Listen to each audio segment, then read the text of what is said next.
Team X wins the World Cup, and suddenly you find the supporters of Team X complaining about certain people who have been sending them messages or giving updates that, oh, well, you didn't deserve to win the World Cup.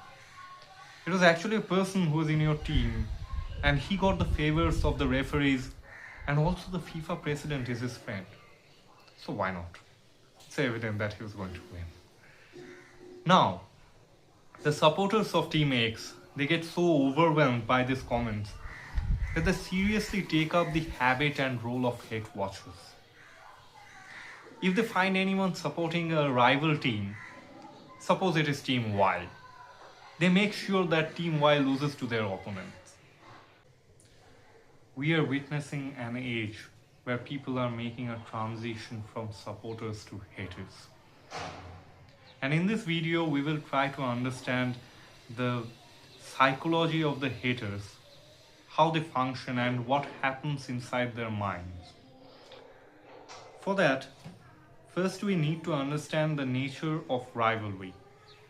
Rivalry happens whenever the world is split up in groups. Henry Tajfeld's famous minimal group experiments demonstrated that even arbitrary group assignments create strong in-group bias. And this in-group bias, it gets amplified in a World Cup where so many different nations are competing with each other. This is essentially a psychological phenomenon. Whenever a team wins the World Cup, the supporters of that team, they develop a heightened sensitivity to perceived haters and out-group hostility, even when the hostility is more often than not exaggerated and imagined. To better understand this situation, we can refer to Bentham's idea of the panopticon. The genius of the panopticon was that the prisoners could never know if they were being watched. So they disciplined themselves as if under constant surveillance. Bentham's prisoner behaves as if watched because the architecture makes him behave that way. Similarly, the World Cup fan constructs the idea of the haters because the narrative and architecture of victory requires them. The hater is irrelevant. The triumph's mere existence creates self-narrativization.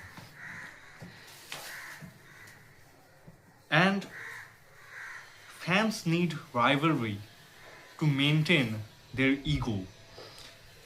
The in-group only exists meaningfully in contrast to an out-group.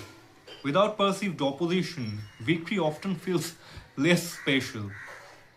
Just compare it with the Orient-Occident binary, where the Occident, they need the Orient to establish their superior identity.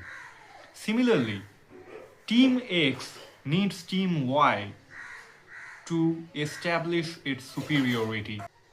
Even in a case where Team Y gets eliminated in the knockout stage, Team X will try to take full advantage of Team Y's supporters. They will say, oh well, since Team Y has got eliminated, their supporters are now supporting Team P, or let's say Team Q, so that they can beat us in the tournament.